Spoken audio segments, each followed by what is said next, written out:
ॐ विश्वं दर्पणदृश्यमाननगरी तुल्यन्निजान्तर्गतं पश्यन्नात्मनि मायया बहिरिवोद्भूतं यथा निद्रया यः साक्षात् कुरुते प्रबोधसमये स्वात्मानमेवाद्वयं तस्मै श्रीगुरुमूर्तये नमः इदं श्रीदक्षिणामूर्तये बीजस्यान्तरिवाङ्कुरो जगदिदं प्राङ्निर्विकल्पं पुनः मायाकल्पितदेशकालकलना वैचित्रचित्रीकृतं मायावीव विजृम्भयत्यभिमः योगी वयस्वेच्छया तस्मै श्रीगुरुमूर्तये नमः इदं श्रीदक्षिणामूर्तये तस्मै श्रीगुरुमूर्तये नमः इदं श्रीदक्षिणामूर्तये। ॐ सहना भवतु सहनौ भुनक्तु सह वीर्यङ्करवावहै तेजस्विनावधीतमस्तु मा विद्विषावहै। ॐ शान्तिः शान्तिः शान्तिः। सदाशिवसमारम्भां शङ्कराचार्यमध्यमाम् अस्मदाचार्यपर्यन्तां वन्दे गुरुपरम्पराम्। ઓમ. આ તૈત્તિર ઉપનિષદની અંદર આપણે પેલું સર્જનની જે ચર્ચા થઈ શરૂ એ અત્યારે એની વાત કરી રહ્યા છીએ આપણે. અને એની અંદર અન્નાદ પુરુષ તસ્માદ વા એ તસ્માદ આત્મન આકાશ સંભૂત એ બ્રહ્મ જે આત્મા છે એમાંથી આકાશની ઉત્પત્તિ થઈ, આકાશમાંથી વાયુ, વાયુમાંથી અગ્નિ, અગ્નિમાંથી જળ, જળમાંથી પૃથ્વી અને પૃથ્વીમાંથી અન્ન આવ્યું. પૃથિવ્યાહ ઔષધય, પૃથ્વીમાંથી ઔષધિ મતલબ વનસ્પતિ વગેરે. ઔષધિભ્ય અન્નમ, અને બધી વનસ્પતિઓ વગેરે છે એ જ છેવટે તો અન્ન છે.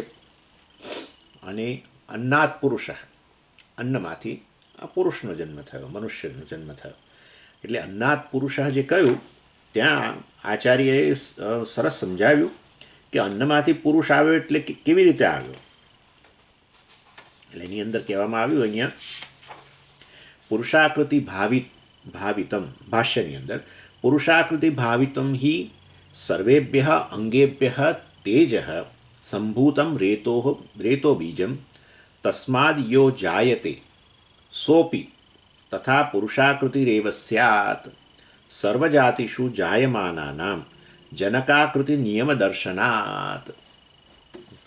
એટલે અહીંયા આ પહેલા અનુવાક જે છે એમ તમે જો પેલો સેક્શન જોશો ને આ તૈત્તિર ઉપનિષદના પુસ્તકમાં, આ તસ્માદ વા એ તસ્માદ આત્મના આકાશ સંભૂત એ મંત્ર કાઢશો તો એની નીચેના ભાષ્યની અંદર તમને આ વસ્તુ જોવા મળશે. હું જે બોલી રહ્યો છું પુરુષાકૃતિ ભાવિતમ, એટલે અહીંયા ભાષ્યકારે બહુ એટલે કેવો સરસ એમનું ઓબ્ઝર્વેશન છે. એટલે એમણે કહ્યું કે આ જે બાળક વગેરેનો જે જન્મ થાય છે એ બાળકનો જન્મ બીજમાંથી, પુરુષ બીજ અને સ્ત્રી બીજ, અને પુરુષ બીજ અને સ્ત્રી બીજની અંદર બધા જ અંગો હોય છે, કારણ કે એમાંથી જ બાળક આવે છે. બધા જ અંગો, બધા જ અવયવો કોના? માતા અને પિતાના. સ્વામીજી માતા પિતાનું આખું શરીર અંદર જ હોય? હા, એટલે માતા પિતાના આખા શરીરનો બધા જ અવયવોનો સાર એમાં હોય છે, તો જ પછી એના જેવો આકાર આવે છે ને. એટલે એ બીજ જે છે એ બીજમાંથી, પુરુષ બીજ કે સ્ત્રી બીજમાંથી, પણ એક તો પહેલાં પહેલું તો મનુષ્ય જ જન્મે છે, મચ્છર નથી જન્મતો, મચ્છરનું શરીર એમાંથી નથી આવતું. એનો અર્થ કે એ માતા પિતા જે મનુષ્ય છે એ મનુષ્યના બધા અંગોનો સાર એમાં હોવો જોઈએ. એટલું જ નહીં, અને એ માતા કે પિતા જેવા દેખાવના હોય, જેવો એમનો ચામડીનો રંગ હોય એવું આવે છે. ઘણીવાર તો દીકરો જે જન્મે કે દીકરી જે જન્મે એ એટલી બધી દેખાવમાં માતા જેવી કે પિતા જેવી હોય, કે પિતા જેવો કે માતા જેવો હોય દીકરો હોય તો આપણે એમ જોઈ શકીએ, અને એને જોઈને આપણે કહી શકીએ કે તું અમનો દીકરો છું કે અમની દીકરી છું ને, એમ કહી દઈએ આપણે. એટલે કહેવાનો આશય એવો છે પુરુષાકૃતિ ભાવિતમ, એટલે આખું પુરુષનું શરીર, મનુષ્યનું શરીર ભાવિતમ કોડેડ, જાણે કોડ રૂપમાં આ અને હિ સર્વેભ્ય અંગેભ્ય તેજ સંભૂતમ, બધા જ એ આ રેત, આ રેતની અંદર એની અંદર એટલે કે આ પુરુષ બીજ સ્ત્રી બીજમાં રહેલું હોય છે અને એની અહીંયા તેજ કહે છે. એટલે સર્વેભ્ય અંગેભ્ય સંભૂતમ એ બધા જ શરીરના બધા જ જે છે અંગો એનો કોના શરીરના, માતા પિતાના શરીરના બધા જ અંગો જે છે એના સા હોય છે એની અંદર, બધા જ અવયવો, બધા જ કોષો, લીવરના કોષો, હૃદયના કોષો, બધા કોષો જાણે કે કોડ એનો સાર એની અંદર હોય છે. તસ્માદ એટલે એ બીજમાંથી યહ જાયતે જે પણ ઉત્પન્ન થાય છે, સોપી તથા પુરુષાકૃતિ એવ સ્યાત, એ પણ એની પણ એનું એ પણ મનુષ્ય શરીર જ હોય છે. એ કદી એવું બન્યું જ નથી કે વાસ્તવની અંદર પુરુષ બીજ કે સ્ત્રી બીજ હોય એમાંથી કદી મચ્છર કે પક્ષી જન્મી જાય, આવું કદી બન્યું નથી. એ બતાવે છે કેવો નિયમ છે, નિયતિ, અને એનું નામ ઈશ્વર કહેવાય. ઈશ્વર એટલે નિયતિ. નિયમ કહીએ ને એટલે આપણને પેલું જડ, એટલે હું કહું કે ગુરુત્વાકર્ષણનો નિયમ એટલે તમે પેલું જડ તરત મનમાં આવે, એટલે હું નિયતિ શબ્દ વાપરું છું. નિયતિ એટલે નિયમ જ, પરંતુ આ તો ઈશ્વર કેવી રીતે કહેવાય? કારણ કે આ સમગ્ર જગત ઈશ્વર છે કે નહીં? હા, તો જગતમાં જે પ્રવર્તમાન નિયમો છે એ ઈશ્વર જ છે. અને એટલે માટે આ એને પૂજ્ય સ્વામીજી ઓર્ડર કહે છે. ઓર્ડર એટલે નિયતિ, નિયમ. પણ એ નિયમ એટલે ઇન્ટેલિજન્ટ નિયમ, અને એ માટે જરૂર એની પાછળ ચેતન હોય જ. એટલે આ રીતે પરમેશ્વર જ આ રૂપમાં છે કે જે બીજ હોય એને અનુરૂપ જ એમાંથી એ વસ્તુ જન્મે. જો પક્ષીનું બીજ હોય, પુરુષ પક્ષી અને સ્ત્રી પક્ષી હોય એનું બીજ હોય તો પછી એમાંથી પક્ષી જ જન્મે. એમ આવો નિયમ આ રીતે. એટલે અને આ પછી તો એટલે અન્નાત પુરુષ કહ્યું ને, એટલે અન્નમાંથી આ રીતે આ બીજ અને બીજમાંથી પુરુષ, બરાબર છે, તો સમજ્યા. પણ અહીંયા અન્નાત પુરુષ કેમ કે પુરુષ એટલે મનુષ્ય શરીર, અન્નમાંથી મનુષ્ય શરીર જન્મે છે એવું શા માટે? અન્નમાંથી પક્ષી શરીરે જન્મે છે, અને અન્નમાંથી મચ્છરનું શરીરે જન્મે છે. બધાએ આવે તો અન્નમાંથી જ આવે છે ને છેવટે. અન્નમાંથી બીજ, પુરુષ બીજ, સ્ત્રી બીજ, અને એમાંથી પછી આ શરીર. તો તમે અહીંયા પુરુષ શરીર એટલે મનુષ્ય શરીરનો જ, પુરુષ એટલે મનુષ્ય શરીર એનું જ કેમ વાત કરો છો? અન્નાત પુરુષ કહ્યું, અન્નમાંથી આ મનુષ્ય શરીર આવ્યું. અરે અન્નમાંથી ગાયનું શરીરે આવ્યું, અન્નમાંથી બધાના શરીરો આવે છે, તો મનુષ્ય શરીરની કેમ વાત કરો છો તમે? એટલે કે આચાર્ય કહે છે સર્વેશામ અપી, આચાર્ય પોતે જ પ્રશ્ન ઉઠાવે છે, સર્વેશામ અપી અન્નરસ વિકારત્વે બ્રહ્મવંશત્વે ચ અવિશિષ્ટે કસ્માત પુરુષ એવ ગૃહ્યતે. બધાએ તો વાસ્તવની અંદર બ્રહ્મવંશમાં આવેલા છે, અર્થાત બ્રહ્મ છે ને, બ્રહ્મનો વંશ છે ને. તો તસ્માદ વા એ તસ્માદ આત્મન આકાશ સંભૂત, એ બ્રહ્મમાંથી આકાશ, આકાશમાંથી વાયુ, વાયુમાંથી અગ્નિ, અગ્નિમાંથી જળ, જળમાંથી પૃથ્વી. પેલા કે ને આપણો વડદાદા કેમ એનામાંથી આ આવ્યા ને પછી એમનામાંથી આ આવ્યા ને એમનામાંથી આ આવ્યા ને એમનામાંથી આ આવ્યા, અને એમાં ફલાણા મારા પિતા છે ને એમાંથી હું આવ્યો વગેરે. એટલે આપણે ફલાણાના વંશના છે એવું કહીએ ને. આપણે ઋષિ વંશ નથી બતાવતા, આપણો ગોત્ર એટલે આ કયા ગોત્ર એટલે કયા વંશમાં, ભારદ્વાજ ગોત્ર એટલે એમ કે અમે ભારદ્વાજ ઋષિના વંશમાં જન્મે એમ. ભારદ્વાજ ઋષિને એમનો કોઈ કશે દીકરાઓને કે દીકરીને એમાંથી એટલે બ્રહ્મવંશત્વે બધા છેવટે બ્રહ્મમાંથી જ આવ્યા છે. બ્રહ્મમાંથી મહાભૂતોમાંથી છેવટે પૃથ્વી વગેરે, પૃથ્વીમાંથી અન્નને, અન્નમાંથી આ પછી બીજને. તો પછી બધાએ બ્રહ્મવંશમાં હોય, તમે આ મનુષ્યનો જ કેમ ઉલ્લેખ કરો છો? એમ એવું કહે છે. કસ્માત પુરુષ એવ ગૃહ્યતે, કયા કારણસર તમે આ ગૃહ્યતે એટલે એનો ઉલ્લેખ, પુરુષ એવ ગૃહ્યતે, આ મનુષ્ય શરીરનો જ કેમ ઉલ્લેખ કરો છો? તમે બીજું પણ બોલો, અન્નાત મચ્છર એવું કંઈક કહો. એવું કેવું છે? એવું કશું નથી કહેતા, અન્નાત પુરુષ જ કહો છો. આચાર્ય જવાબ આપે છે પ્રાધાન્યાત. લો કહી દીધું ફટ, એક જવાબ આટલું બધું લાંબુ કહ્યું પછી જવાબ એક અક્ષરનો, એક અક્ષરને એક શબ્દ, પ્રાધાન્યાત. કિમ પુનઃ પ્રાધાન્યમ? કર્મજ્ઞાનાધિકાર પુરુષ એવ હિ શક્તત્વાત અર્થિત્વાત અપર્યુદસ્તત્વાચ્ચ કર્મજ્ઞાનયો અધિક્રિયતે. આ આ પૃથ્વી પર જેટલા પણ બધા જીવો છે, બરાબર, લિવિંગ બિંગ્સ, બધા જે જીવો જે છે એમાં મનુષ્યનો જ ઉલ્લેખ કરવાનું કારણ એનું બહુ મહત્ત્વ છે ભાઈ. જેનું મહત્ત્વ એનો એનો ઉલ્લેખ તો કરવો જ પડે.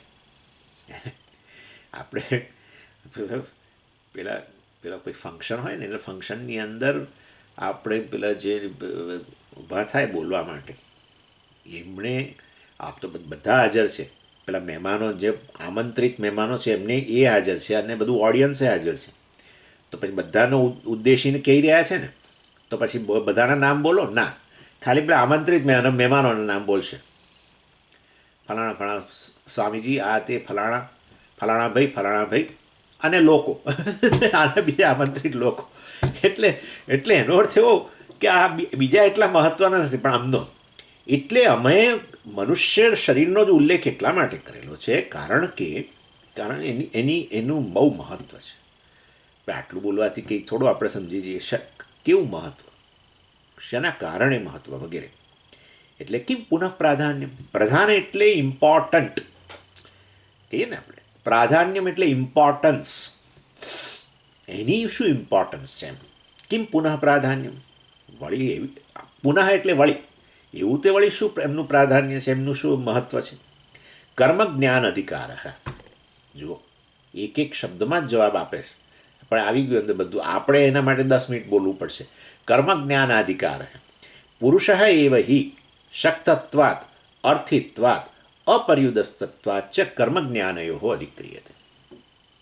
એટલે કે છે વાસ્તવની અંદર કર્મ જ્ઞાન અધિકાર એટલે શું? કર્મણી જ્ઞાને જ અધિકાર.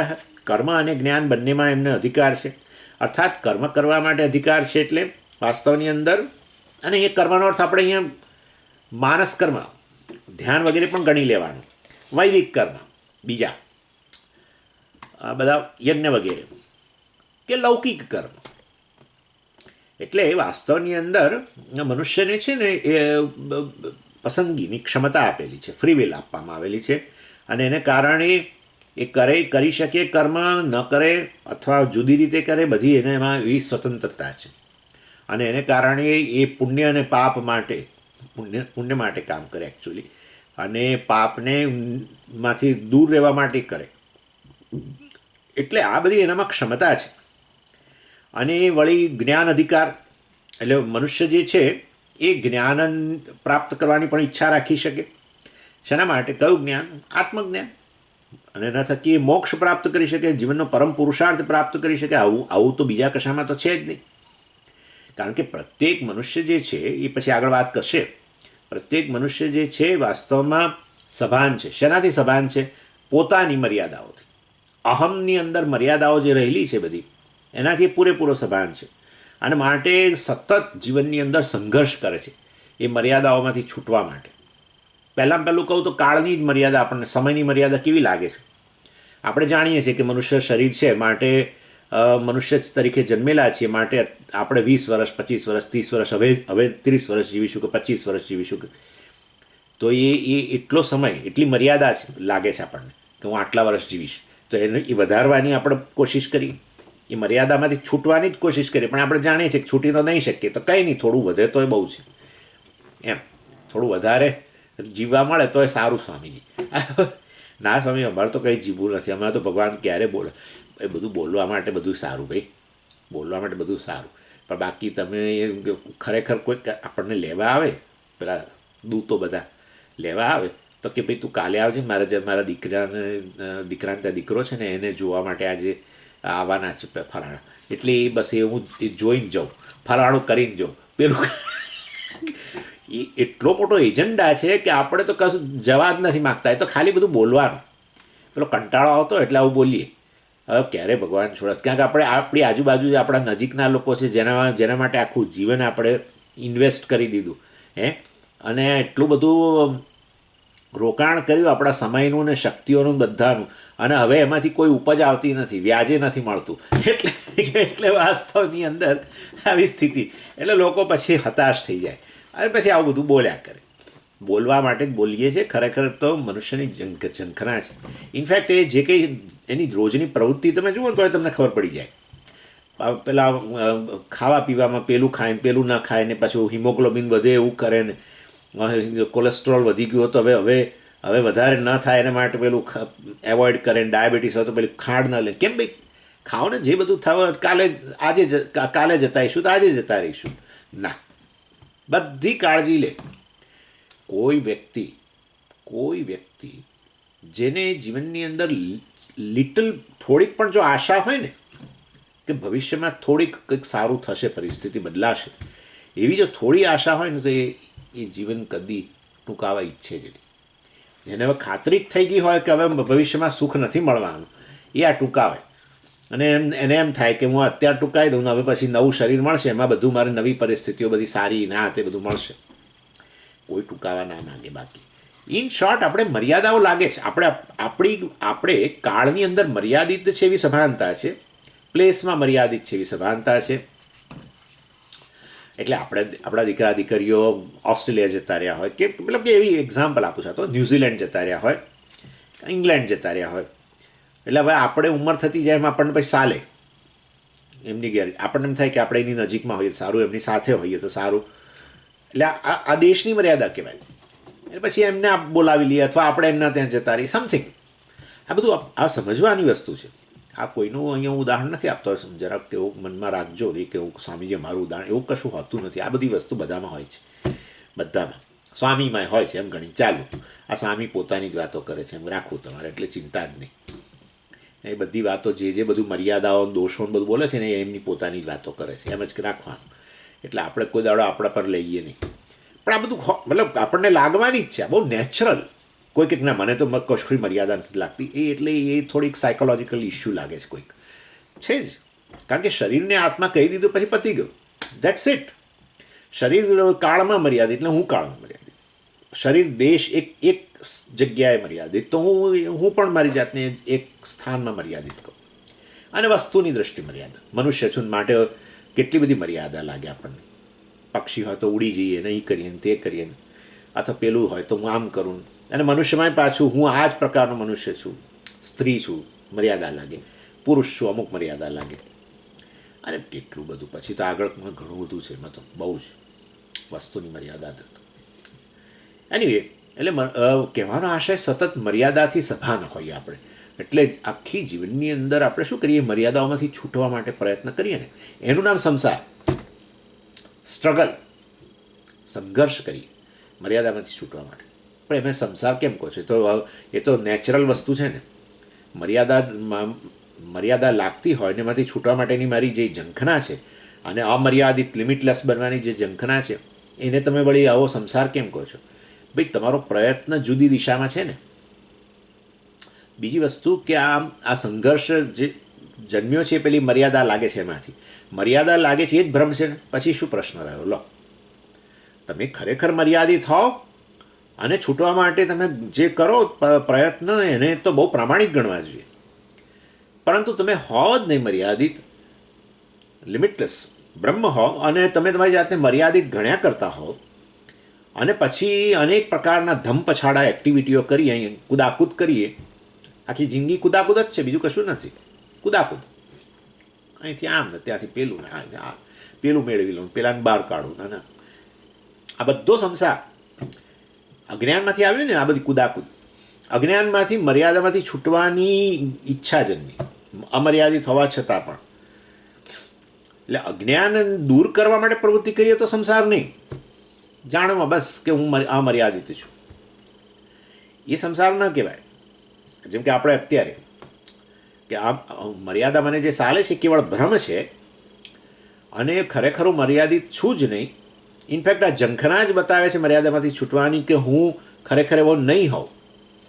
હા, સ્વરૂપથી હું ન હોઉં અને બેનથી ઉલટું માની લઉં તો જ આ પ્રકારની સ્ટ્રગલ જન્મે, સંઘર્ષ જન્મે, નહીં તો ન જન્મે. માટે હું સ્વભાવથી અમર્યાદિત જ હોવો જોઈએ. અને પછી જ્ઞાનથી વાસ્તવમાં અજ્ઞાન અને એમાંથી જન્મેલો આ ભ્રમ કે હું મર્યાદિત છું, એ ભ્રમને દૂર કરવા માટે આપણે પ્રવૃત્તિ એ પ્રવૃત્તિ કરીએ તો એ સંસાર નથી. એ તો સંસાર નિવૃત્તિ માટે પ્રયત્ન કરીએ છીએ. સંસાર એટલે આ મર્યાદાની લાગણી, એમાંથી છૂટે, એ ભ્રમ છે, અને ભ્રમની નિવૃત્તિ કરવી છે. તો તમે જ્ઞાની થઈ ગયા, સંસારી નહીં. સંસારી એટલે અજ્ઞાનને જ નો વિસ્તાર કરે અને એમાં ને એમાં જ રચ્યા પચ્યા રહે. અજ્ઞાનને દૂર કરવાની વાત નહીં, અજ્ઞાનમાંથી જે આ જન્મ્યું છે મર્યાદાની લાગણી, એને સાચી માની અને પછી અનેક ધમ પછાડા કરીને એમાંથી છૂટવાનો પ્રયત્ન કરી, એનું નામ સંસાર. સમજી ગયા? એટલે આ રીતે વાસ્તવની અંદર પણ આ બધું કોણ કરે છે? મનુષ્ય કરે. જ્ઞાન પ્રાપ્તિ માટે, મોક્ષ માટે નો પ્રયત્ન કોણ કરે? આ બધી મર્યાદામાંથી છૂટવાનો, મુક્તિ, મર્યાદામાંથી મુક્તિ એનું નામ મોક્ષ. મર્યાદાની લાગણીમાંથી મુક્તિ. મર્યાદામાંથી મુક્તિ તો ન કહેવાય, કેવું હોય તો કહો મર્યાદામાંથી મુક્તિ. ખરે મર્યાદાની એક કેવક સેન્સ છે, લાગણી છે, આવી ભ્રમ છે તો એકચ્યુઅલી. એનીવે, એટલે એના માટે જ્ઞાનની અપેક્ષા રાખે. એટલે વાસ્તવની અને જ્ઞાન માટે તૈત્તિર ઉપનિષદ ભણે. તમે આવું જોયું કે પેલું ગધેડું હોય, ગધેડું તૈત્તિર ઉપનિષદ ભણતું હોય એવું જોયું? તમે એને તૈત્તિર ઉપનિષદ આપો ને તે આખું ને આખું ખાઈ જાય છે, પચાવી જાય. આપણે એવું કહેતા હોય જો કે મનુષ્યને ઘણી વાર કી એમણે તો સ્વામીજી આખું વેદાંત શાસ્ત્ર પચાવેલું છે, એટલે વિચારવું પડે. હા, આપણે કે પછી કોઈ કહેતો, કારણ કે ગધેડું પચાવી જાય. ગધેડું તો આખું તૈત્તિર ઉપનિષદ જ પચાવી લે. પણ આ ના આપવું જોઈએ, કારણ કે એમાં પેલી પ્રિન્ટ હોય છે ને, અને પ્રિન્ટ એટલે પેલા અક્ષરો બધા, એ એમાં પેલું લેડ રહેલું હોય છે, લેડ ધાતુ. એને આપણે શું કહીએ એમાં આપણા ત્યાં, એ તો પોઈઝન છે. એટલે એને કોરા પાના આપો, આ ના આપશો, મૌન વ્યાખ્યા, બસ એવું આપો. એનીવે, ઇન શોર્ટ, એટલે તમે સમજી શકો છો કે મનુષ્યની કેટલી બધી વિશેષતા છે કે વાસ્તવની અંદર એ જ્ઞાન પ્રાપ્ત કરી શકે, કર્મમાં આટલી સ્વતંત્રતા છે, કરે ન કરે, જુદી રીતે કરે, બધું આવું બધું બીજી યોનિઓમાં નથી. માટે પ્રાધાન્યાત, માટે વાસ્તવની અંદર એનું બહુ મહત્ત્વ છે. માટે અન્નાત પુરુષ, અન્નમાંથી આ મનુષ્ય શરીર આવ્યું એવું કરીને મનુષ્યનો ઉલ્લેખ જે કર્યો છે એનું કારણ આ છે, કારણ કે એનું ઘણું ઇમ્પોર્ટન્સ છે. અને એટલે આ રીતે મનુષ્યમાં જે આ પ્રકારની અસંતોષની લાગણી, ઉણપની લાગણી જે છે એને દૂર કરવા માટે એનો ઉકેલ શોધતો રહે છે. અને એના માટે એને કર્મમાં રસ, કારણ કે કર્મ થકી એને કર્મફળમાં રસ હોય છે. કર્મફળ પ્રાપ્ત કરીને એને સંતોષ મળતો જણાય છે. અથવા તો આ બધામાંથી છેવટે થાક્યા પછી એ જ્ઞાન માટે પ્રયત્ન કરે અને છેવટે પૂર્ણ સંતોષ પ્રાપ્ત કરે. આ બધું કરવાની ક્ષમતા ક્યાંનામાં છે? મનુષ્યમાં છે. આવું બીજી બધી યોનિઓમાં નથી. કેટલાક લોકો કહેતા જ ના સમજે, હું તો કોઈ દિવસ કર્મફળ માટે કશું કરતો જ નથી, હું તો કર્મ માટે જ કરું છું, મને તો આ કરવું ગમે છે ને એટલે કરું છું એમ. હું કોઈક બીજું મારે કશું કર્મફળ જોઈતું નથી, મને તો આ કરવું ગમે છે. ન એ પણ તમને તમે એ કરો છો તો તમને શું થાય છે? મને સંતોષ જન્મે છે, બસ પતી ગયું, ત્યારે એ કર્મફળ થઈ ગયું. કર્મ કરવાથી જે જન્મ્યું એ બહારની કોઈ મટીરિયલ વસ્તુ હોય કે અંદર જન્મતો સંતોષ, એ કર્મફળ જ છે ને. પણ હું કર્મફળ માટે નથી કરતો, એ વસ્તુ ખોટી છે. મને કરવાથી મજા આવે છે, કરવાથી સંતોષ મળે છે, કરવાથી આનંદ મળે છે. એ મળે છે જે મળતું હોય, બહારની કોઈ વસ્તુ મળતી હોય તમને એમાં રસ ન હોય તો અંદર જે મળતું હોય, આનંદ મળતો હોય, એ કર્મફળ જ થયું. એનીવે, કર્મમાંથી જ જન્મ્યું. એટલે એનીવે, એટલે આ દ્રષ્ટિએ આ બધા ઇન શોર્ટ કર્મફળ, જ્ઞાન, આ બધું માં એની ક્ષમતા. અને મનુષ્યનું જ્ઞાન તમે વિચારો તો ખરા, કલ્પના બહારની વસ્તુ છે આપણા માટે. તો આ બધા આપણે બધી આ જોઈએ, બધી વિજ્ઞાનમાં બધી આ બધી શોધો થાય છે ને એમાંથી ટેકનોલોજીસ્ટ આ બધા ટેકનોલોજી બધી, મને તો આ પેલું આ વિમાન જે જોઈને જ મને તો કલ્પના નથી આવતી કે કેવી સુંદર વસ્તુ બનાવી છે. આટલું બધું વજનદાર વસ્તુ જે છે એ કેવું આમ બધાને લઈને ઉડે ને પછી એટલે બધી કરોડો વસ્તુ છે આવી. તો બધી સેટેલાઇટ ને રોકેટ્સ ને આ ને તે ને આપણી બધી કાર ને કેટલા બધા મશીનો ને શું કર્યું છે. એટલે આ બધો ક્ષમતા શેને કારણે? કારણ કે એણે જ્ઞાન પ્રાપ્ત કર્યું, પછી એનો અમલ. બધા પોતાના વિશેની સભાનતા તો ખરી જ કે જો આવું આપણે કરીએ તો આપણને અત્યારે આ જે અગવડ લાગે છે એ દૂર થઈ જશે. આપણે આ બનાવીએ, આવું કશુંક બનાવીએ કારણ કે મને આ અગવડ લાગે છે. હવે મને આ અગવડ લાગે છે એવી સભાનતા છે પોતાના વિશેની કે જનરલ મનુષ્ય વિશેની, કે મનુષ્યને આ વસ્તુ નડે છે, મનુષ્યને અહીંથી ત્યાં જવું છે, એક દેશમાંથી બીજા દેશમાં જવું છે. એના માટે પહેલાં બીજા દેશની સભાનતા હોવી. કોઈ દિવસ તમે પૂછો, અહીંયા પેલું હરણ ફરે છે, એ હરણને પૂછો કે ભાઈ તું અત્યારે અમેરિકામાં છું ને અહીંયા આ પ્રદેશમાં છું, તો તું તને ખબર છે ન્યૂ જર્સી અહીંથી કેટલું દૂર છે? એવું કંઈ પૂછો. ઇન શોર્ટ વિચારો તમે કેટલી એટલે પોતાના વિશેની સભાનતા એ કહેવાના છે આચાર્ય પોતે જેવા બીજા હમણાં જ ભાષ્યમાં કહેશે. ઇન શોર્ટ, કર્મફળ, જ્ઞાન બધાની અંદર સૌથી ચડિયાત, અને માટે એનું પ્રાધાન્ય હોવાને કારણે શ્રુતિએ આનો ઉલ્લેખ કર્યો. અને ભાષ્યકારો અહીંયા એના ઇમ્પોર્ટન્સ મનુષ્ય શરીરની મહત્વ બતાવવા માટે 3 કારણ આપે છે. પહેલું શું કહે છે જુઓ, કે કર્મ એટલે કે મનુષ્યને કર્મ અને જ્ઞાનમાં અધિકાર છે એ શેને કારણે? કર્મને જ્ઞાન માટે અધિકાર એટલે એ કરી શકે છે, એને એનો હક છે. જાણે કર્મ અને જ્ઞાન માટેનો હક મનુષ્યને જ મળેલો છે. એવું કઈ રીતે? તો કહે છે જુઓ, મનુષ્ય શરીરમાં આ 3 વસ્તુ છે.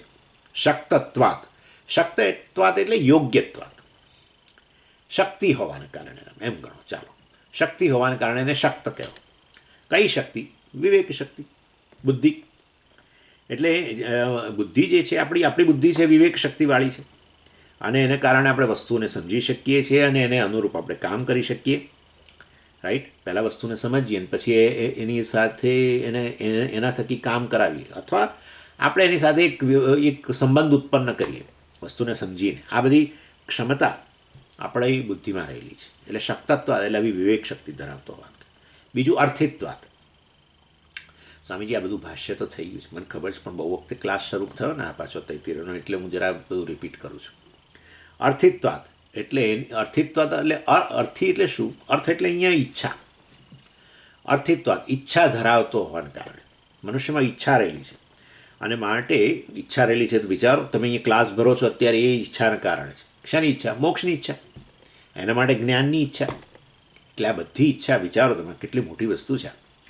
એટલે અહીંયા જ આપણે અહીં બહાર જ અત્યારે સમજો કે અહીંયા બહાર આપણા આશ્રમની અહીંયા બહાર અમેરિકામાં વાત કરું છું, અહીં બહાર પેલું ગાયોનું પેલું એક એ છે, શું કહેવાય આપણો વાડો.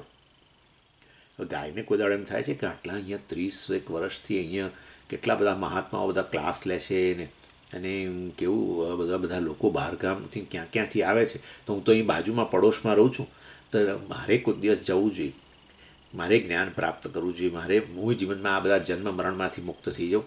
આમ ગાયનું શરીર આવું નવું ફરી મળે તો કેવી રીતે હું તો સહન કરી શકું? આ બધા અંદર ઘરની અંદર બધા પૂરાઈને રહે છે, અને મને તો અહીંયા બહાર રાખે છે 0 ડિગ્રી ટેમ્પરેચરમાં. એનીવે, ઇન શોર્ટ કહેવાનો આશય, આવું કોઈ દડે એ લોકોને ઈચ્છા જન્મે છે, જ્ઞાનની ઈચ્છા, કશું એવું કશું થતું નથી. એટલે અર્થિત્વાદ એટલે આવી વિશેષ ઈચ્છા ધરાવતો મનુષ્ય શરીર મહત્વનું છે. ચાલો પછી ત્રીજું, અપર્યુદસ્તત્વાત. પર્યુદાસ એટલે ઉદાસીનતા. અપર્યુદસ્તત્વાત એનામાં ઉદાસીનતાનો ભાવ છે. ના સ્વામીજી, મારો દીકરો જ બહુ ઉદાસ રહે છે, એની વાત નથી અહીંયા. એટલે અપર્યુદસ્તત્વ એટલે છે ઉદાસીનતા. એટલે આપણે કહીએ ને કે આપણા હૃદયની અંદર જે મહેચ્છાઓ જન્મે, અથવા ચાલો આટલું કહીએ કે આપણે અત્યારે જ્યાં છીએ એના કરતાં વધી સારું પરિસ્થિતિમાં પોતાની જાતને મૂકવા માટે કોઈ ઉદાસીનતા નથી. આ ઉદાસીનતા નથી કે અત્યારે જે મને પરિસ્થિતિઓ છે એના કરતાં થોડી સારી પરિસ્થિતિઓમાં હું મારી જાતને મૂકું, અથવા પરિસ્થિતિઓ બદલું. એ પરિસ્થિતિઓ બદલવા માટેની એની જે ઈચ્છા છે એમાં જરાય ઉદાસીનતા નથી. એટલે વાસ્તવમાં એ હંમેશા કામ કરતો રહે. અત્યારે જે છે એના કરતાં પોતાને વધુ સારી પરિસ્થિતિમાં મૂકવા માટેની એને એ ઈચ્છા રહેલી છે. એમાં એ ક્યારેય એની ઉદાસીનતા હોતી નથી. માટે અપર્યુદસ્તત્વાત કહ્યું.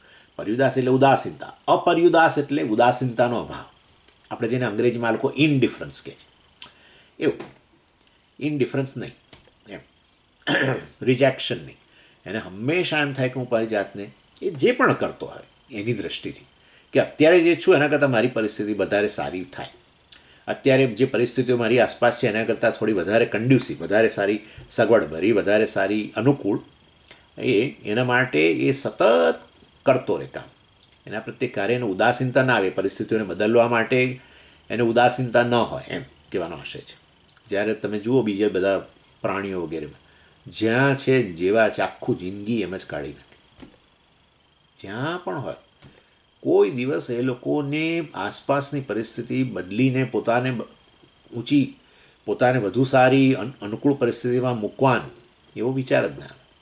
અહીંયા હવે આટલી બધી ઠંડી વગેરે પડતું હોય અને અહીંયા જે બધા પ્રાણીઓ વગેરે રહેતા હોય, બહુ તો પોતાનું રક્ષણ કરવા માટે આમ તેમ થોડું થાય બસ, પણ અહીંથી છોડીને હું ફ્લોરિડા જતી આવું બહુ ના થાય. એટલે એ વાસ્તવની અંદર આ પ્રકારની એના માટે સભાનતા હોવી જોઈએ. હું અત્યારે જે પરિસ્થિતિમાં છું એમાં મને બહુ અનુકૂળ નથી, બધું પ્રતિકૂળ જણાય છે. આવી સભાનતા જોઈએ ને. મને આ પરિસ્થિતિ પ્રતિકૂળ છે એવી પોતાના વિશેની સભાનતા જોઈએ ને, પણ એ નથી. અને એ વાત હવે આચાર્ય કરે છે બહુ જબરજસ્ત. પુરુષે તું એવ આવિસ્તરમ આત્મા સહિ પ્રજ્ઞાનેન સંપન્નતમ વિજ્ઞાતમ વદતિ વિજ્ઞાતમ પશ્યતિ વેદ શ્વસ્તનમ વેદ લોકાલોકૌ વેદ મર્ત્યેન અમૃતમ ઈપ્સતિ ઇત્યેવમ સંપન્ન અથ ઇતરેષાં પશૂનામ અશનાયા પિપાસે એવ અભિવિજ્ઞાનમ ઇતિ શ્રુત્યંતર દર્શનાદ. શ્રુતિ દ્વારા આપણને બતાવે છે કે મનુષ્ય કેવો વિશેષ છે, એ બધું બતાવે છે. મનુષ્ય શરીર વિશેષ છે, બહુ જ મહત્ત્વનું છે. એ વસ્તુ માટે શ્રુતિને જ ઉલ્લેખ કરે છે. પેલું બધું આપણે જોઈ ગયા તો એમ જ બધું આપણી રીતે જોઈ ગયા, કર્મમાં અધિકાર, જ્ઞાનમાં અધિકાર, આ તે બધું. પરંતુ કહે છે શ્રુતિ પણ કહે છે કે મનુષ્ય શરીર બહુ વિશેષ છે અને માટે અન્નાત પુરુષ, અન્નમાંથી મનુષ્ય શરીર આવ્યું એમ કરીને મનુષ્ય શરીરનો જ ઉલ્લેખ કરવાનું કારણ રહેલું છે, કારણ કે શ્રુતિ પોતે જ એનું મહત્ત્વ બતાવે છે. પુરુષેતુ એવ એટલે કે આ મનુષ્ય શરીરની અંદર જ આવિસ્તરમ અતિશયેન પ્રકટિત આત્મા, આવિસ્તરમ આત્મા, આ સમંતાત વિસ્તરમ, મનુષ્ય શરીરની અંદર આત્માનો વિસ્તાર થયેલો છે. એટલે શું? વાસ્તવની અંદર મનુષ્ય શરીરની અંદર મનુષ્યને પોતાના વિશેની, આત્મા વિશેની પૂરી સભાનતા છે એવું કહેવાય. મનુષ્યમાં આત્માનો વિસ્તાર થયેલો છે એટલે આત્મા જાણે કે પૂર્ણ રૂપમાં પ્રગટ થયો છે. અર્થાત સેલ્ફ કોન્શિયસનેસ કહીએ ને આપણે, આત્મા વિશેની સભાનતા, પોતાના વિષયની પૂર્ણ સભાનતા છે. પૂર્ણ સભાનતા છે, પોતાના વિષયની પૂર્ણ સભાનતા હોવાની. એટલે આપણે પૂજ્ય સ્વામીજી જે હંમેશા કે કોન્શિયસનેસ અનઇનિબિટેડ, કોઈ પ્રકારના અવરોધ વગર જાણે કે આ કોન્શિયસનેસ, આ ચૈતન્ય આત્મા પૂર્ણ રૂપમાં પ્રગટ થયો છે. અર્થાત એના કારણે પોતાના વિષયની સભાનતા પણ એ પૂર્ણ માત્રામાં રહેલી છે. જ્યારે આ પશુઓ વગેરે જે છે એની અંદર તો પોતાના વિષયની સભાનતા, એ લોકો ચેતન છે, એમાંય એમના અંતઃકરણમાં આત્મા પ્રગટ થયો જ છે, વ્યક્ત થયો જ છે. એના કારણે તો એ ચેતન પ્રાણીઓ છે બધા, ચિદાભાસને કારણે. એટલે બધી એમના શરીરો ચેતન જણાય છે. પરંતુ એમાં એ લોકોને પોતાના વિશેની સભાનતા જે છે પૂર્ણ નથી. મનુષ્યને પોતાના વિશેની સભાનતા પૂરેપૂરી છે, કારણ કે આત્મા જાણે કે આપણા અંતઃકરણમાં પૂર્ણ રૂપમાં વ્યક્ત થયો છે એમ કહેવાય. પેલામાં એ લોકોના જાણે કે કોઈ પ્રકારનો અવરોધ, એ લોકોના અંતઃકરણ એવા છે, એ લોકોના સૂક્ષ્મ શરીર એવા છે કે જેની અંદર આ વાસ્તવની અંદર આ પ્રકારે અવરોધ જાણે રહેલો છે. એટલે પોતાના વિશેની સભાનતા છે, પરંતુ મર્યાદિત સભાનતા છે. આપણે આપણા વિશેની સભાનતા પૂરેપૂરી છે. કેવી રીતે એ લોકો કહી શકાય કે એમને મર્યાદિત સભાનતા છે? એને આપણે જાણીએ જ છે કે જેમ કે ગાય હોય એ પોતાનાથી સભાન હોય, પણ એ એટલું જ કે પોતે એક પ્રકારનું શરીર ધરાવે છે, એવી સભાનતા ખરી. અને એવું જ શરીર આ સામે ઊભેલી ગાયનું છે, મતલબ એનામાં પણ એ જ પ્રકારનું શરીર છે. એટલી સભાનતા છે કે પોતે જે એવું શરીર ધરાવે છે એવું જ શરીર આ સામે છે.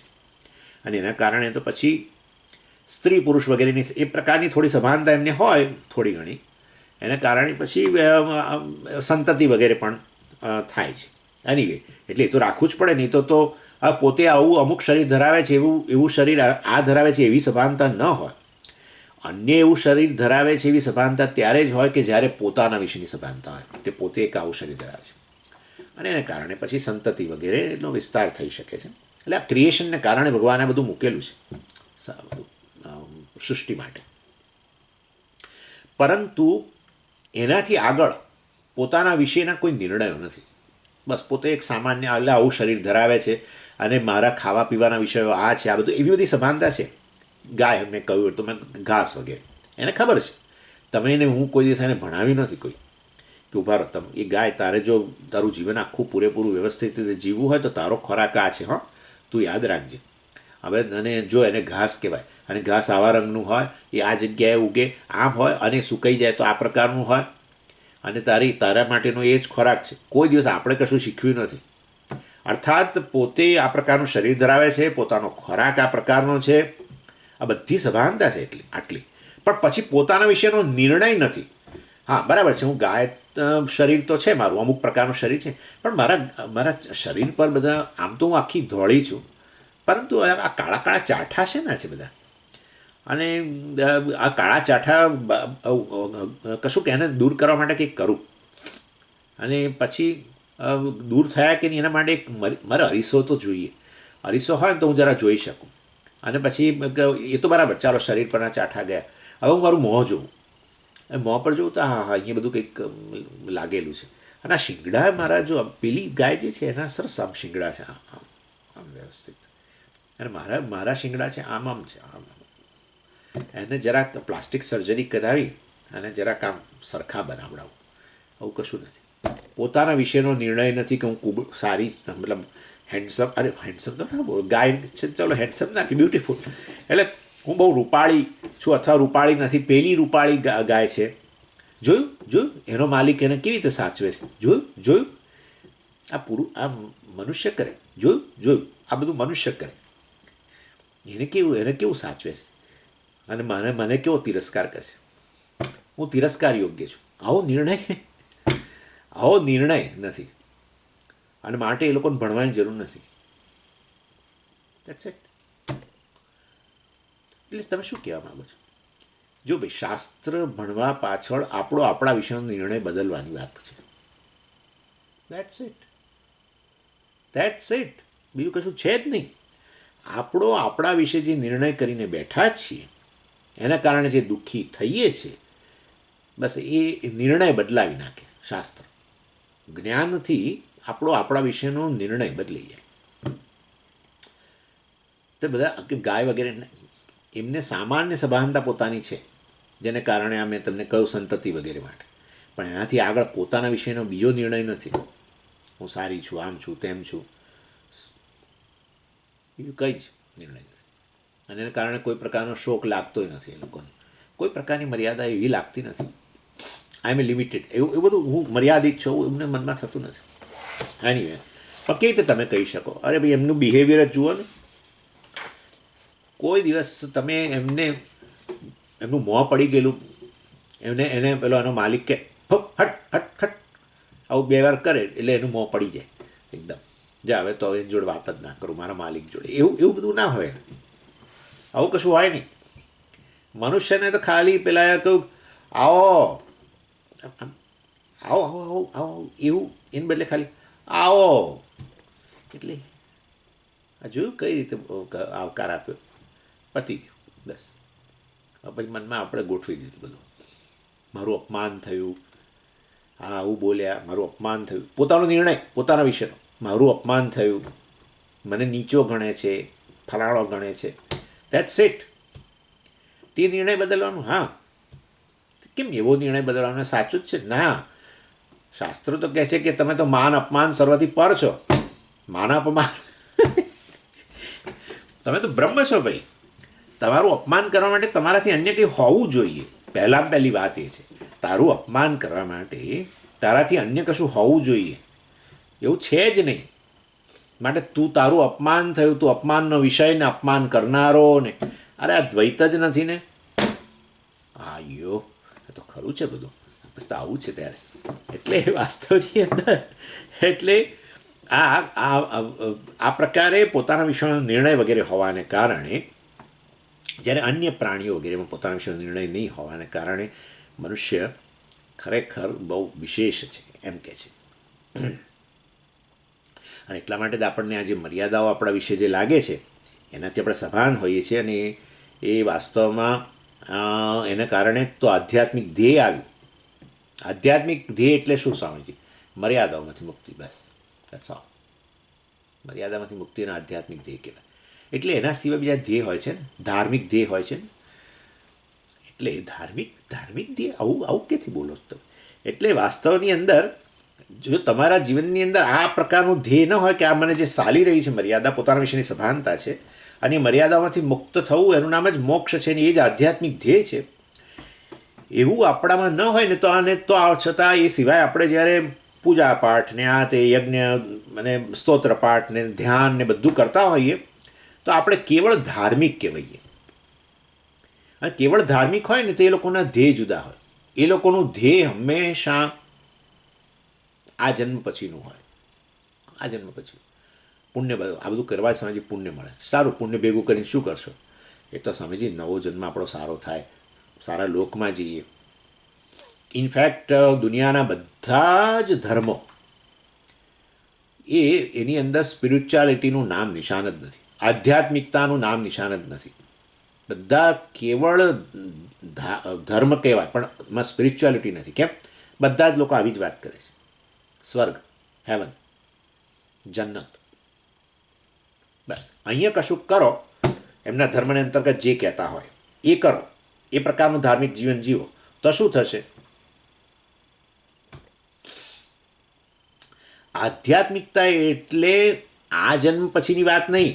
આધ્યાત્મિકતામાં ધ્યેય અહીંયા જ અને અત્યારે જ સિદ્ધ કરવાની વાત હોય.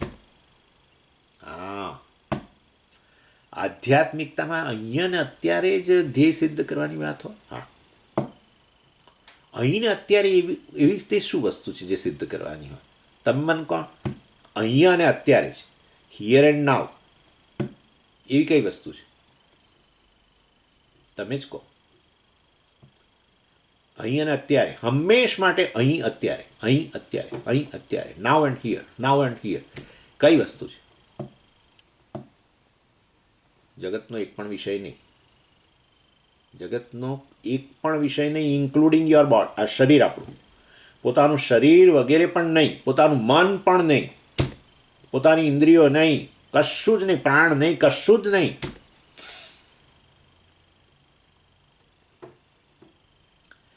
અહીં અને અત્યારે, અહીં અને અત્યારે, અહીં અને અત્યારે, સતત આત્માથી અન્ય કંઈ નહીં.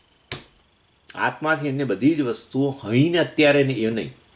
એક કોઈ અત્યારે તો પછી નહીં, કોઈ પછી આવતું હોય તો અત્યારે નહીં. આ શરીરનો લય થઈ જાય. હું મૃત્યુની વાત કરતો જ નથી. શરીર પણ જે છે એ પણ વાસ્તવમાં સુષુપ્તિ વગેરેમાં લય પામી ગયું છે. અહીં ને અત્યારે પછી નથી રહેતો.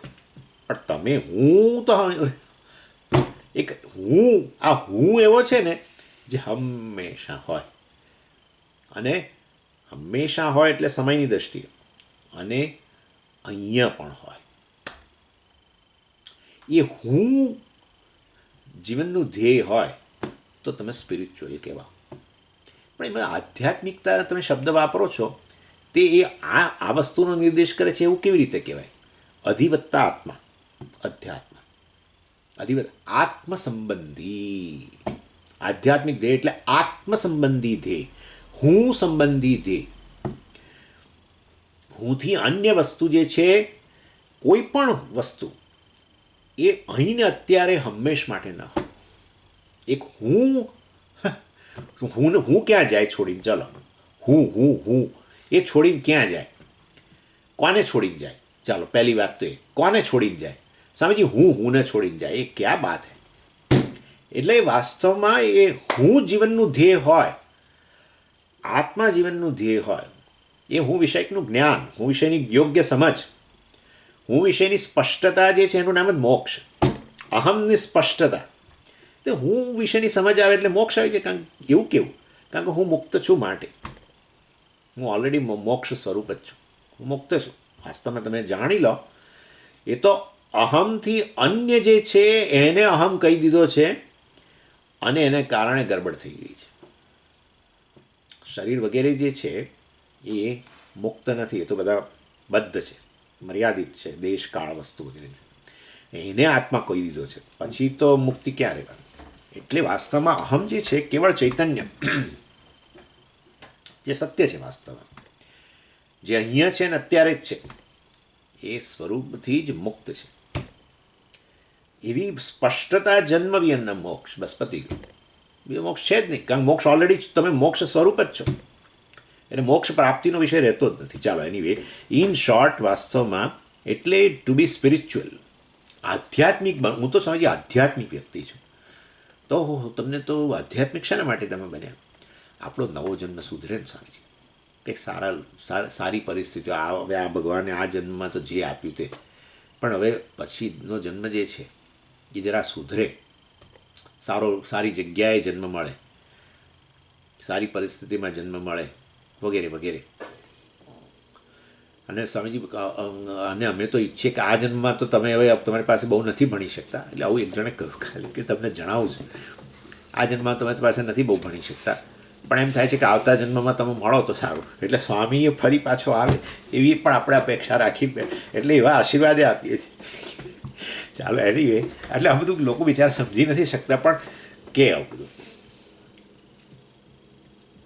સમજો. આ વસ્તુ દુનિયાના બધા ધર્મો જે છે કેવળ રિલિજન ધાર્મિક પ્રવૃત્તિ, એ લોકોના જે ડૂઝ એન્ડ ડોન્ટ, આ કરો આ નહીં કરવાનું, આમ કરો આમ નહીં કરવાનું, આમ કરો આમ નહીં કરવાનું, બસ એમાં ને એમાં રચ્યા પચ્યા. આ બધું પણ કરીશું, શું મળશે?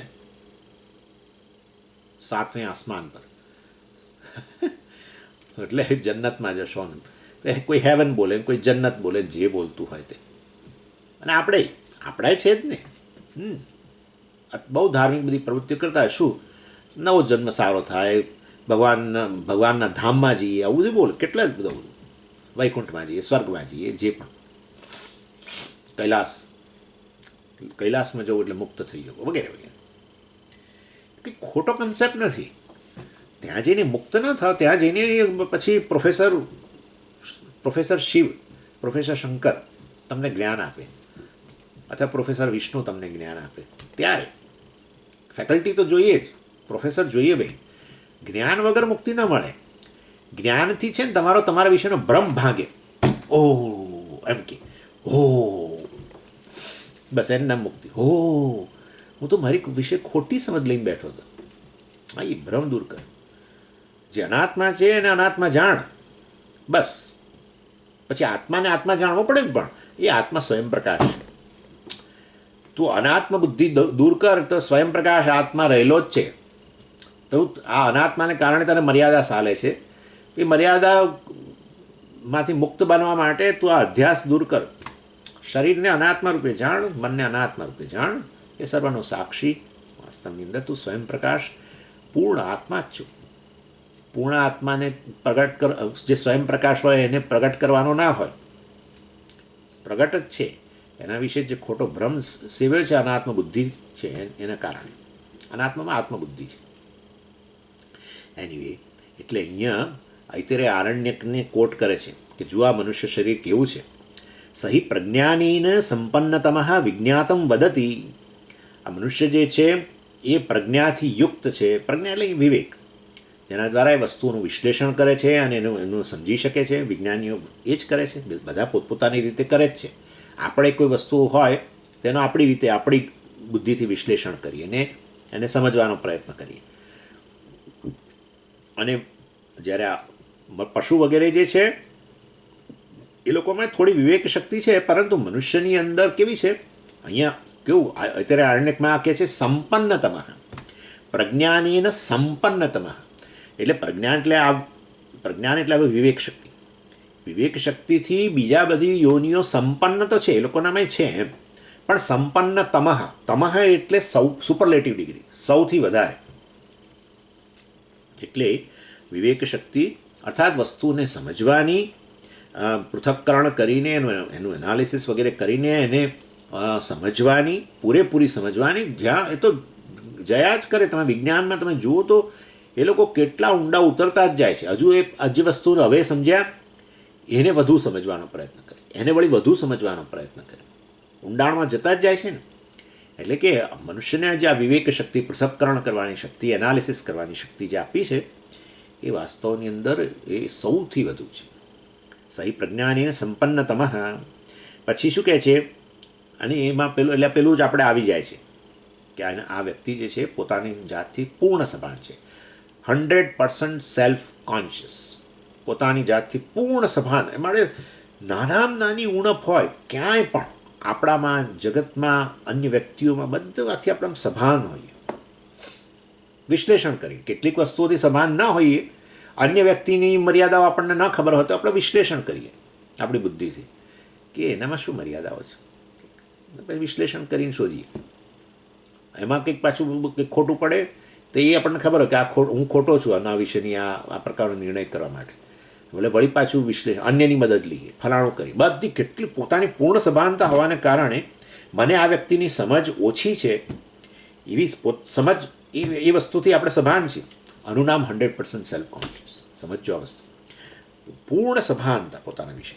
મને એની સમજ ઓછી છે, મારા વિશેની સમજ ઓછી છે, ફલાણું ઓછું છે, બધી. અને એટલે સતત કાર્ય કરતો જ રહેશે. ચાલો પછી કહ્યું આગળ, વિજ્ઞાતમ વદતી, અને એને ભાષા આપવામાં આવી છે જેના દ્વારા એ પોતે જે જાણે છે એને બહુ જ સારી રીતે કહી શકે છે. કે વિચારો તમે, વિજ્ઞાનીઓના સંવાદો બધા, એ લોકોનું જે બધું, એ લોકો જે એમની કોન્ફરન્સ વગેરે થતી હોય, આપણે તો જઈએ તો આપણને ખાલી અંગ્રેજી ભાષા છે એટલી ખબર પડે, એનાથી આગળ એમાં શું બોલે છે એ કશું ખબર ના પડે. એટલે પોતાનું જે જ્ઞાન છે એને સ્પષ્ટ રીતે શબ્દોમાં વ્યક્ત કરી શકે છે. આ વસ્તુ આપણે, તમને જો યાદ હોય તો મેં તમને, આપણે જ્યારે પેલા 17મા અધ્યાયમાં ચર્ચાઓ થતી હતી ત્યારે મેં તમને કહ્યું હતું કે મનુષ્ય શરીરની જે વિશેષતા છે એમાં 2 વસ્તુ મેં તમને કહી હતી. એક તો બુદ્ધિ, એટલે કે આ વિવેક શક્તિ જેના દ્વારા જ્ઞાન પ્રાપ્ત કરે અને જ્ઞાનના સીમાડાઓ, અને બીજું વાણી. એ બીજી યોનિઓમાં નથી. બીજાઓમાં વાણી એટલે એવું છે ખરું સામાન્ય અવાજ, પરંતુ આપણા તો મનમાં જે પણ હોય એને બિલકુલ સ્પષ્ટ રીતે, સૂક્ષ્મ રીતે આપણે અભિવ્યક્ત કરી શકીએ. જુદી જુદી રીતે અભિવ્યક્ત કરીએ આપણી લાગણીઓની. બધી ક્ષમતાઓ છે આપણામાં. કેટલાક પોતાની લાગણીઓને કાવ્ય દ્વારા રચના, આમ વાચા આપે.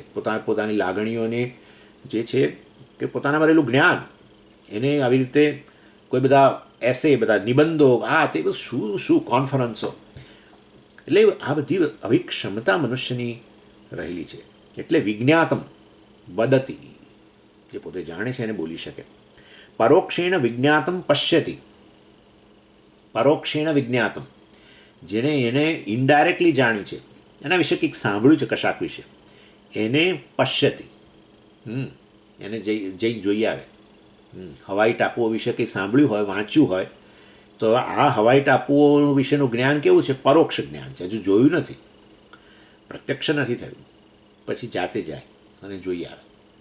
આવું કોઈ દિવસ, આવું બીજા યોનિઓમાં નથી. આપણે આજે આપણે ત્યાં અહીંયા જ્યાં રહીએ છીએ, આ પેન્સિલ્વેનિયા સ્ટેટ, આ લોકોને કે પેન્સિલ્વેનિયા રાજ્ય, આપણે જેમ ગુજરાત રાજ્ય જેવું, તો અહીંયા આ બધા ન્યુયોર્ક, ન્યૂજર્સીથી બધા અમે પેલું ગરમીની હોય ને, ઉનાળાની સિઝન, ત્યારે અહીં બધા ફરવા આવે. સમર ડેસ્ટિનેશન લો, બધા ફરવા આવે, બધા જંગલોમાં ને બધા કંઈક પેલા ઝરણા ને આ તે બધું, તો ફરવા આવે. હવે સિટીમાં રહેતા હોય લોકો પ્રમાણમાં આવું જંગલ જેવું, મતલબ આટલા બધા વૃક્ષો વગેરે ન પણ હોય આસપાસ, તો પછી નીકળે. એટલે આ બધું ખબર હોય ને એને પહેલાં કે આ બધું પેન્સિલ્વેનિયામાં ફલાણા જંગલો છે, ફલાણા નેશનલ પાર્ક છે, આ છે તે છે, એના વિશે સાંભળ્યું હોય, વાંચ્યું હોય, પછી જાતે જઈને જુએ. આવું બીજા કોઈ યોનિમાં હોતું નથી. એનીવે, સ્વસ્તનમ વેદ, અને એ જે જાણે છે, મતલબ એ સ્વસ્તનમ વેદ, હા, સ્વ એટલે આવતીકાલે, સ્વસ્તનમ એટલે આવતીકાલે જે બનવાનું છે એ એને ખબર છે. મતલબ પોતાની દૃષ્ટિથી જરૂર એની એક સમજ પ્રાપ્ત કરે. એમાં પછી પ્લસ માઇનસ તો થાય, કારણ કે અજ્ઞાન તો રહેલું જ છે. એટલે પૂરેપૂરું જાણે તો પછી સર્વજ્ઞ જ બની જાય ને, ભવિષ્યને જાણી લે તો. એટલે એવું નહીં, પરંતુ છતાંય એ જરૂર આવતીકાલે શું થવાનું છે બધાની એ વસ્તુની એની એક સમજ એનામાં રહેલી હોય છે. લોકાલોકો વેદ, અને એ વાસ્તવની અંદર કયો લોક અર્થાત કેવા અનુભવો એ ઈચ્છનીય છે, કેવા અનુભવો અનિચ્છનીય છે, એ બધી પણ એને ખબર છે. માટે અનિચ્છનીય અનુભવ થવાનો હોય તો એ તરફ ન જાય, જ્યાં ઈચ્છનીય અનુકૂળ અનુભવ થવાનો હોય એ તરફ જાય. લોકનો અર્થ અનુભવ ગણવાનો, અથવા લોક પણ કરી શકો. લોક્યતે ઇતિ લોક, આવું છે. લોક્યતે મીન્સ અનુભૂયતે ઇતિ લોક, જેનો અનુભવ. સ્વર્ગ વગેરે જે છે એનો પણ આપણે જઈને અનુભવ જ કરીએ ને, એટલે એ રીતે એને લોક કહે છે. એટલે અન્ય લોક, કયો લોક સારો છે, નર્ક વગેરેમાં નહીં જવું, સ્વર્ગ વગેરેમાં જવું એ ડિઝાયરેબલ છે, આ નથી વગેરે, એ પણ એને બધી ખબર છે. ચાલો પછી કહે છે મર્ત્યેણ કર્મણા અમૃતમ સ્વર્ગમ ઈપ્સતી. બોલો, મર્ત્યેણ કર્મણા, આ કર્મ જે મૃત્યુને અધીન છે અર્થાત મર્યાદિત છે એક સમયની અંદર, એનાથી આવું ક્ષણિક જે કર્મ છે એના દ્વારા એના અમૃતત્વ મેળવ્યું છે. બોલો, જે કર્મ તદ્દન ક્ષણિક વસ્તુ છે, મર્યાદિત કાળમાં મર્યાદિત વસ્તુ છે, એના દ્વારા અમર્યાદિત કાળમાં અમર્યાદિત વસ્તુ પ્રાપ્ત કરવી છે, એ તો એની ઈચ્છા છે. એ બિચારો એને ખબર નથી, એને ખબર નથી, આખી જિંદગી બિચારા લોકો કર્મ કરે છે, આના માટે જ કરતા હોય છે, અમૃતત્વ માટે. એની એની ચર્ચા વધારે નહીં કરું, ઘણું કહ્યું મેં તમને. એટલે આ બધી વસ્તુઓથી એ સંપન્ન છે એમ કે છે, એન્ડાઉડ વિથ ઓલ ધીસ. અથ ઇતરેશામ પશુનામ, અથ એનાથી ઉલટું, ઇતરેશામ પશુનામ, બીજા બધા જે પશુઓ વગેરે જે છે એમાં અશનાયા પીપાસે એવ અભિવિજ્ઞાનમ. લો, એમનામાં જ્ઞાન છે ખરું, પણ કેવું છે? અશનાયા પીપાસે અભિવિજ્ઞાન, પોતાની આ ભૂખ તરસ વિશેની એમને જ્ઞાન છે. એ તો હોય જ નહીં, તો મને ભૂખ લાગી છે, પછી એમનો જે યોગ્ય ખોરાક એમના માટે હોય ને એની તલાશમાં નીકળે, એ જુદી વસ્તુ. પણ એ લોકોને એમનું જ્ઞાન ક્યાં સુધી મર્યાદિત છે? બસ આવું એમને ભૂખ તરસ, અને પોતાને વિશેની એક સામાન્ય સમજ છે કે હું આ પ્રકારનું છું અને આ સામે પણ એ પ્રકારનું છે, એના કારણે સંતતિ વગેરે. બસ આવું એક સામાન્ય જ્ઞાન છે. જ્યારે મનુષ્યમાં કેટલા પ્રકારનું આપણે જોયું, કેટલા પ્રકારનું જ્ઞાન વગેરે રહેલું હોય છે. આટલે સુધી આપણે રાખીએ. હવે આગળ બહુ સરસ ચર્ચા કરે છે કે આ પુરુષ જે છે વાસ્તવની અંદર એ બ્રહ્મ સંક્રામયિતું પ્રાપયિતું ઇષ્ટ. આવા પુરુષને શાસ્ત્ર આવી ઈચ્છા રાખે છે કે આવો આ મનુષ્ય જે છે હું એને બ્રહ્મ જ્ઞાન કરાવી દઉં, એને બ્રહ્મ પાસે લઈ જાઉં. બ્રહ્મ સંક્રામયિતું ઇષ્ટ એટલે આવી ઈચ્છા રાખીને બેઠું છે. સંક્રામયિતું પ્રાપયિતું, એને બ્રહ્મ પ્રાપ્ત કરાવી દઉં. કોણ ઈચ્છા રાખે છે? શાસ્ત્ર. કોના માટે? આ પેલો પુરુષ, આ મનુષ્ય જેના વિશે આપણે આટલી ચર્ચા કરી, જે આવો મહત્વનો છે અત્યંત, એને બ્રહ્મ પાસે લઈ જાઉં. જેના દ્વારા વિદ્યાથી એ વસ્તુની ચર્ચા કરે છે. એમ કરીને સબ્જેક્ટ મેટર ઇન્ટ્રોડ્યુસ કરે છે, કેવી રીતે બ્રહ્મ પાસે લઈ જવું. તમે જાણો છો આ સંક્રામયિતું આચાર્ય જાણી જોઈને વાપરેલો શબ્દ છે, કારણ કે આ જ બ્રહ્માનંદ વલીમાં આગળ આવવાનું છે. અન્નમયમ આત્માનમ ઉપસંક્રામતી, પ્રાણમયમ આત્માનમ ઉપસંક્રામતી, મનોમયમ આત્માનમ ઉપસંક્રામતી, વિજ્ઞાનમય આત્માનમ ઉપસંક્રામયતી, આનંદમય આત્માનમ ઉપસંક્રામતી. આ મારા પરથી એક એકને પ્રાપ્ત કરતો જાય છે, અને પછી એનાથી આગળ અર્થાત અન્નમય આત્મા. અન્નમયને આત્મા કયો? અન્નમય એટલે તો શરીર. તમે શું બોલો છો સ્વામીજી? અન્નમયમ આત્માનમ ઉપસંક્રામતી. પહેલાં અન્નમય આત્માને પ્રાપ્તિ કરાવે છે જ્ઞાનથી.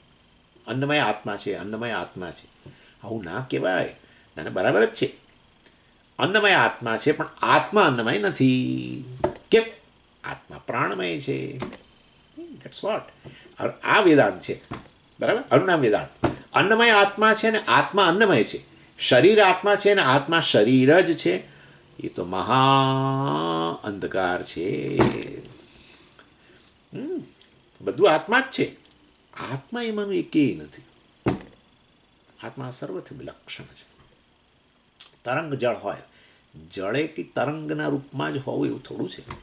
તરંગ ન હોય તો એ જળ તો છે. એનું નામ અસંગતા. આપણે તો અસંગતા એટલે કંઈક આમ શું જાણે, કશું નહીં, નામરૂપથી અસંગ છે તદ્દન. આ એક નામરૂપ શરીર. અન્નમયમાં આત્માનું ઉપસંક્રામતી.